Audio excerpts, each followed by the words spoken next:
Assalamualaikum warahmatullahi wabarakatuh. Perkenalkan, nama saya Muhammad Tari Al-Fajar dengan NIM F1G1222010. Di sini saya akan menjelaskan kode commit saya dengan commit admin service pada bagian routes. Dalam konteks pengembangannya, routes adalah jalur atau aturan yang menentukan bagaimana aplikasi merespon permintaan atau request dari klien pada URL atau alamat tertentu. Dengan kata lain, routes menghubungkan permintaan klien dengan logika atau fungsi yang akan dijalankan ke server. Berikut adalah kode yang saya buat. Di sini kode ini merupakan bagian dari aplikasi Flash yang menggunakan arsitektur modular dengan memanfaatkan blueprints untuk mengorganisasi rute berdasarkan entitas seperti student, teachers, dan users. Setiap entitas didefinisikan dalam file terpisah, yaitu student.py, teachers.py, dan user.py untuk mempermudah pengelolaan dan pengembangan. Pada file student.py dibuat blueprint bernama student.bp yang bertugas menangani rute terkait data siswa. Rute utamanya adalah slash dengan metode get yang mengambil data siswa dari layanan eksternal menggunakan URL yang didefinisikan dalam file konfigurasi config student service URL. Jika permintaan berhasil, data siswa dikembalikan dalam format JSON. Jika terjadi kesalahan, pesan error akan dikembalikan dengan statur HTTP 500. Serupa dengan student.py, file teachers.py juga mendefinisikan blueprint teachers.bp untuk mengelola router teachers. Rute ini berfungsi untuk mengambil data guru dari API eksternal melalui URL yang terdapat dalam konfigurasi aplikasi, yaitu config teacher service URL. Logika penanganan respon dan error mirip dengan student.py, menjadikannya konsisten dan dapat digunakan kembali. Sementara itu, pada file user.py berisi blueprint user BP yang memiliki rute sederhana pada endpoint/user yang hanya mengembalikan pesan JSON statis sebagai respon awal untuk fitur pengguna. Semua blueprint ini diimpor dalam file init.py yang bertugas menginisialisasi aplikasi Flash dan mengintegrasikan blueprint tersebut ke dalam aplikasi utama melalui metode register blueprint. Dengan pendekatan ini, setiap blueprint memiliki awalan URL prefix yang sesuai, seperti /student untuk siswa, /teacher untuk guru, dan /user untuk pengguna, sehingga struktur rute menjadi modular, mudah dikelola, dan memungkinkan aplikasi untuk berkembang tanpa mempengaruhi bagian lain dari kode. Sekian saja presentasi dari bagian routes. Wassalamualaikum warahmatullahi wabarakatuh. Assalamualaikum warahmatullahi wabarakatuh. Perkenalkan, nama saya Wahyu Ramadan dengan NIM F1G1222064. Nah, saya akan menjelaskan kode program saya dengan commit admin service pada bagian app.co.py. Nah, kode app.py ini merupakan inti dari aplikasi web yang dibangun menggunakan Flex. Berikut adalah penjelasannya. Yang pertama, impor komponen utama.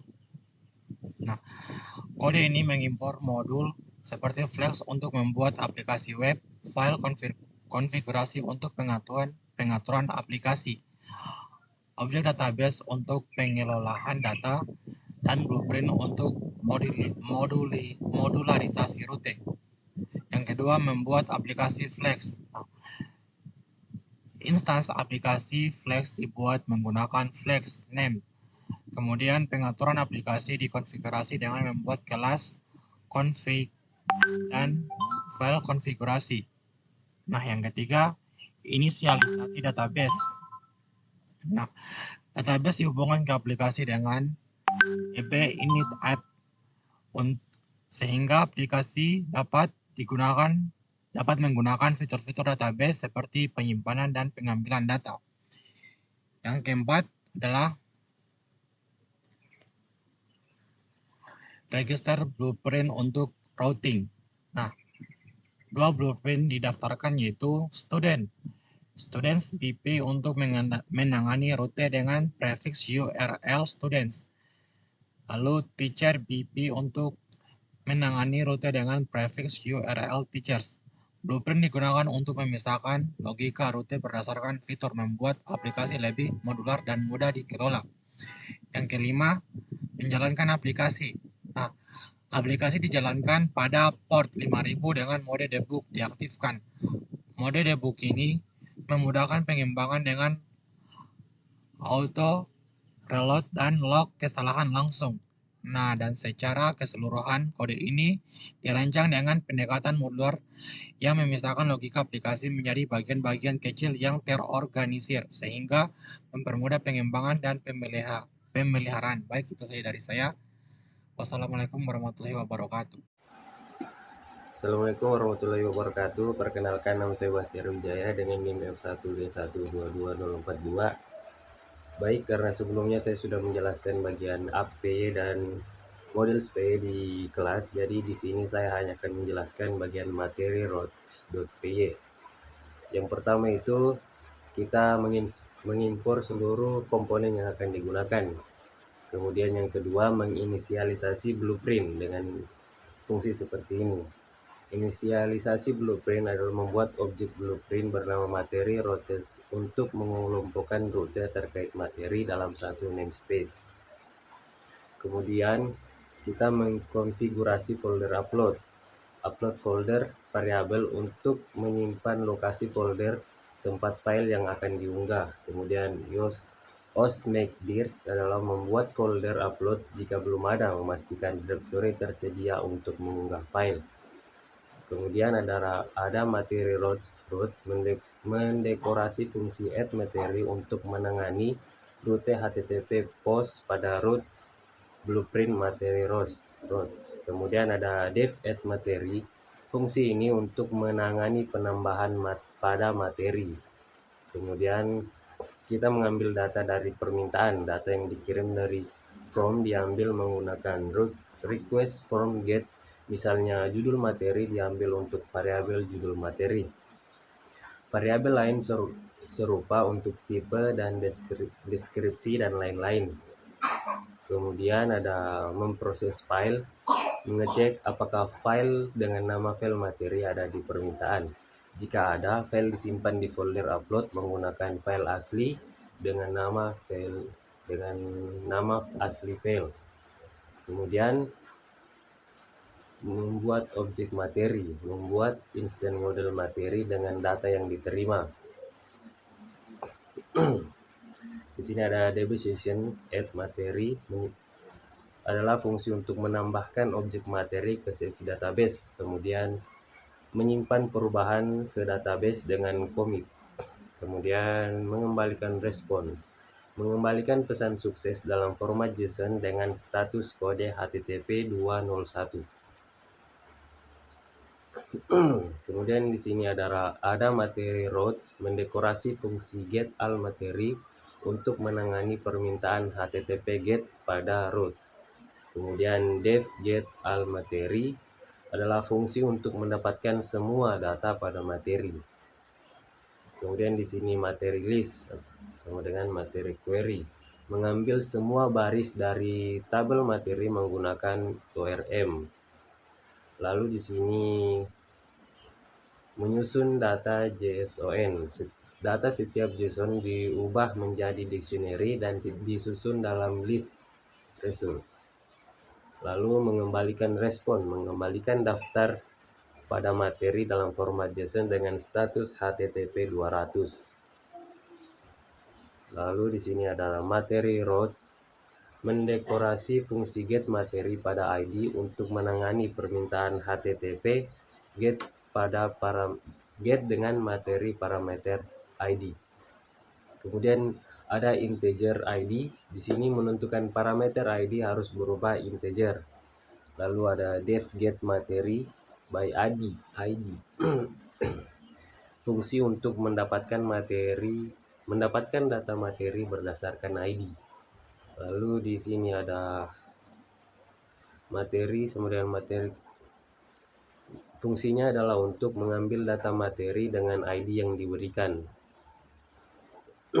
Dan jika tidak ditemukan, dikembalikan pesan error dengan status HTTP 4.4. Lalu pada bagian ini mengkonversi data JSON, data materi diubah menjadi dictionary untuk format JSON. Kemudian yang terakhir, return JSONify result 200. Fungsi ini adalah mengembalikan respon, mengembalikan data materi dalam format JSON dengan status HTTP 200. Saya rasa cukup dari saya kembalikan. Terima kasih. Assalamualaikum warahmatullahi wabarakatuh. Perkenalkan, nama saya Fitra Effendi dengan NIM 1G1222048 dari kelompok 3. Di sini saya akan menjelaskan hubungan relasi antara kedua sistem, di mana sistem dalam frontend pengajar ada sistem yang berrelasi yaitu input dan display materi. Di mana di komponen input, komponen ini adalah halaman input data, di mana pengguna mengisi form data dengan informasi tentang materi data. Kemudian dikirimkan ke komponen display materi menggunakan recruiter. Nah, ketika pengguna menekan tombol submit, data yang dimasukkan di form akan disimpan di state lokal atau form data menggunakan metode navigasi atau navigatif. Kemudian di display materi, komponen yang sudah diinput akan ditampilkan dalam format yang lebih rapi dan data diterima melalui use location yang memungkinkan komponen ini mengakses state form data yang dikirimkan dari halaman input. Kemudian cara data berpindah dari input ke display materi yaitu pengguna mengetik pada input form event handler change, dan handler change akan memperbarui state form data dengan data yang diinput. Nah, kemudian state form data berisi semua informasi yang akan ditampilkan di halaman berikutnya, seperti ini judul materi, tipe materi, deskripsi, dan sebagainya. Kemudian pengguna menekan tombol submit, event handle submit dijalankan. Nah, kemudian data diterima di display materi menggunakan import use location atau from recruiter yang dikirimkan dari halaman input. Nah, data ini kemudian ditampilkan dalam halaman HTML seperti judul materi, link soal, dan halaman input.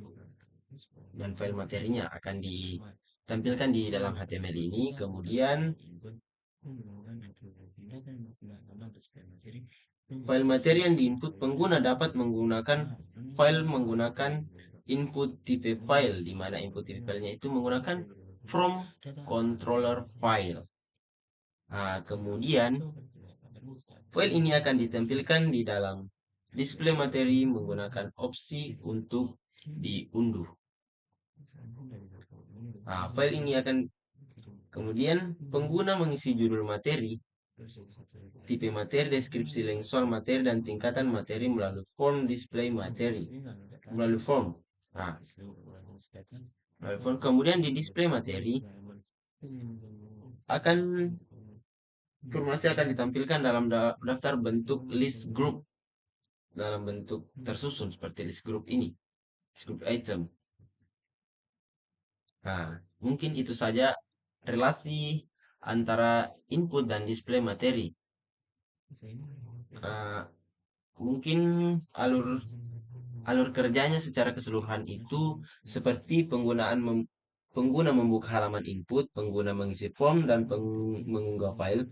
Nah, setelah menekan tombol submit, data yang diisi dikirim ke halaman display materi. Halaman display materi menerima data dan menampilkannya dalam format yang terstruktur. Terima kasih. Oke, baik. Perkenalkan, nama saya Fadil Mursyid dengan NIM F1G1222017. Di video ini saya akan menjelaskan tentang multithread pada codingan kami. Salah satu multithread kami terdapat pada file mengajar bagian backend. Multithread pada codingan ini digunakan untuk menanggapi proses berat, seperti validasi atau manipulasi file yang diunggah oleh pengguna, tanpa mengganggu alur utama server. Ketika pengguna mengunggah file melalui endpoint add materi, file tersebut langsung disimpan di server. Namun, jika perlu proses lebih lanjut, proses tersebut dijalankan dalam thread terpisah. Dengan cara ini, server dapat segera memberikan respon ke klien tanpa harus menunggu proses validasi selesai. Baik, multithread pertama terdapat pada bagian awal kode. Terdapat pada bagian sini. Fungsi ini mensimulasikan proses berat yang mungkin dilakukan pada file, contohnya validasi dan manipulasi. Time sleep berguna untuk mensimulasikan waktu yang dibutuhkan untuk proses berat selama 5 detik. Proses selanjutnya print berguna untuk menunjukkan bahwa file berhasil diproses. Baik, selanjutnya pada bagian ini, thread dibuat dan diproses. Validasi file dimulai. Pertama, request file. Bagian ini berfungsi untuk mengecek apakah file diunggah oleh pengguna. Data file save, file materi berguna untuk menyimpan file ke folder apapun, ke folder tujuan. Kita untuk bagian threadnya, pertama, bagian ini berfungsi untuk membantu membuat thread baru yang akan menjalankan fungsi proses file dengan parameter file dan lokasinya. Lanjut thread start untuk memulai eksekusi file, memulai eksekusi threadnya. Terakhir, pada baris ke-54 ini.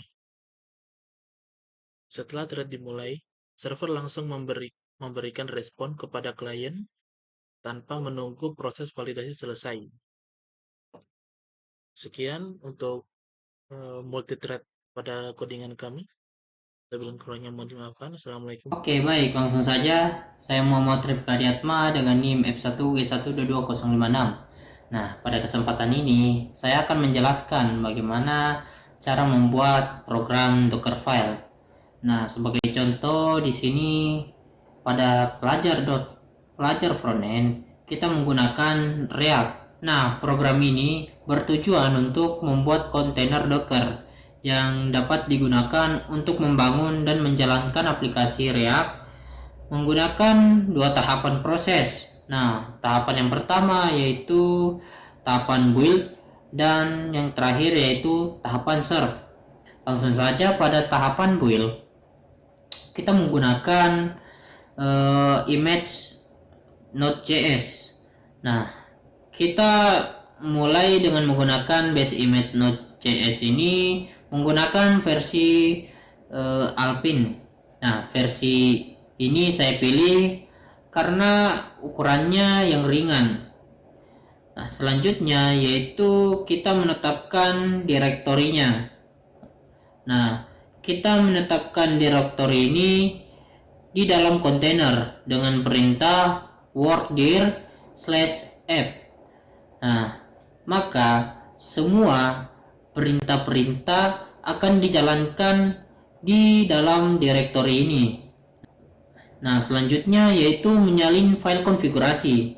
Nah, di sini kita menyalin file package.json dan package log.json. Nah, ke dalam kontainer ini yang dimana file ini berisi daftar dependensi yang dibutuhkan aplikasi. Selanjutnya yaitu run npm install. Nah, kita menjalankan perintah ini untuk menginstal semua dependensi yang dibutuhkan untuk aplikasi React. Nah, habis itu kita menyalin kode aplikasi. Nah, setelah dependensi terinstall, kita menyalin seluruh kode aplikasi ke dalam kontainer. Nah, selanjutnya yaitu run npm run build.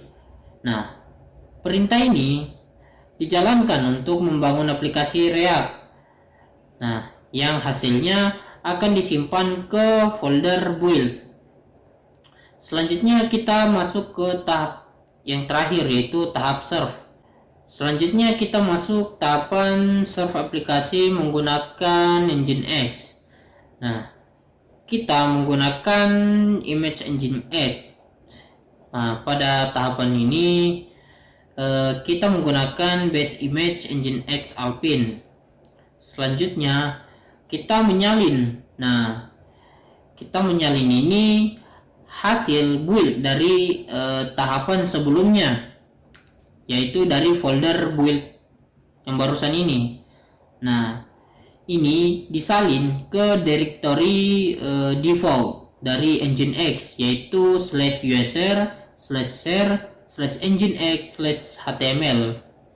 Nah, pada perintah from build ini menunjukkan bahwa file ini diambil dari tahapan build sebelumnya. Nah, selanjutnya yaitu kita mengekspos port. Nah, port 2324 ini diekspos untuk memastikan kontainer dapat menerima koneksi melalui port ini. Nah, selanjutnya yang terakhir yaitu menjalankan Nginx. Nah, perintah cmd digunakan untuk menjalankan Nginx dalam mode foreground. Nah, mungkin itu saja yang dapat saya sampaikan. Sekian, terima kasih.